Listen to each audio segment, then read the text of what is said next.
Each solar panel has two cords, a positive and a negative, running from its little power module on the back of the panel. You can see the connectors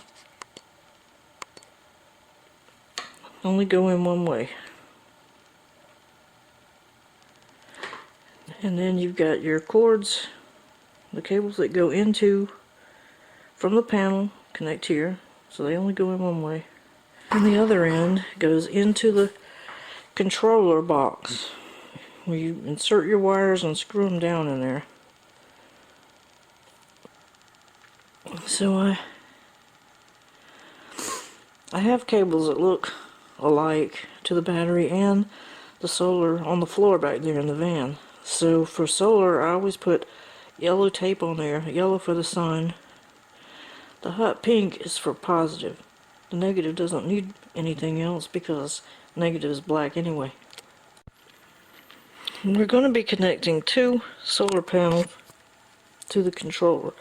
Each one has two cords, but the ones connecting into the controller only have one set of cords.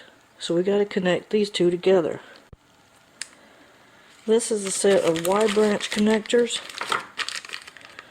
This is from Renogy, but they're industry standard. A lot of different companies make them. They're about $8 for a pair.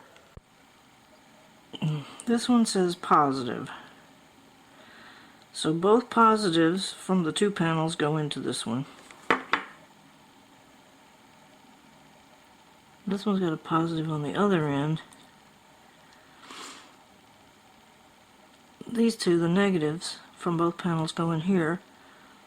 This positive connects to cables that go into the controller.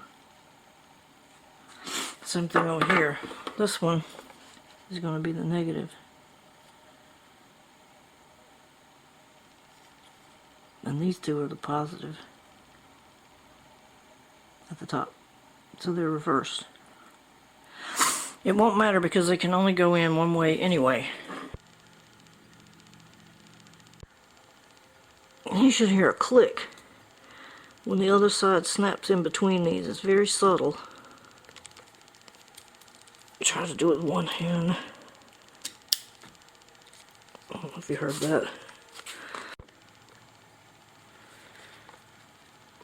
So now you see the cables that are connecting to. You can see that they only go in one way.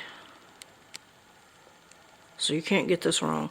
That's why I needed to mark this down at the bottom, because there's no one-way connector there. And I won't know once that's in there in the dark what goes into what hole in the controller if I don't tape it, color it.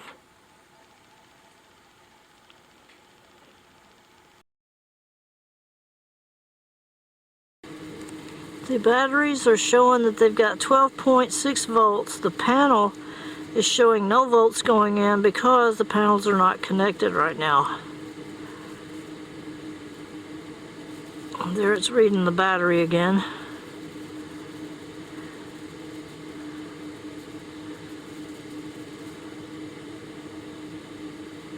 And there's the temperature. Man, it's hot. Alright, so when we get this connected, we should see this panel icon over here.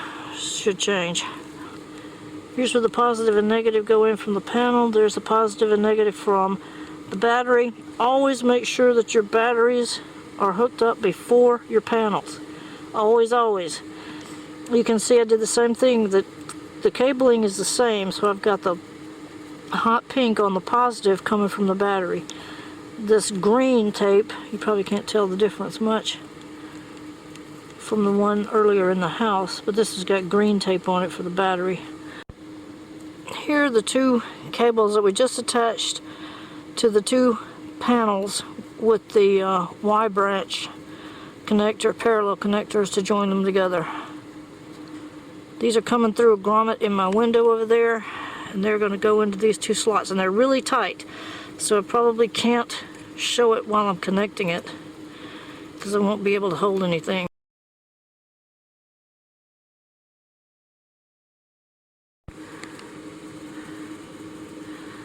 Okay, now I got all of the batteries and panel hooked up.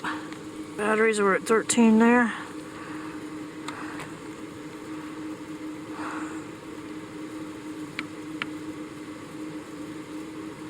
There we go. Now it's showing 13.1 volts.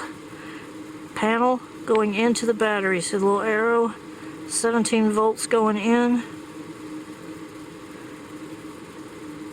9.9 amps.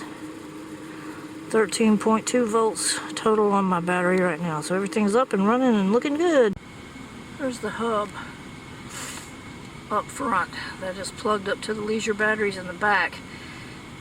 And it is reading the voltage now after the panels have gone back up. It's 14.4 volts on the 12 volt battery, so it's as charged as it's going to be.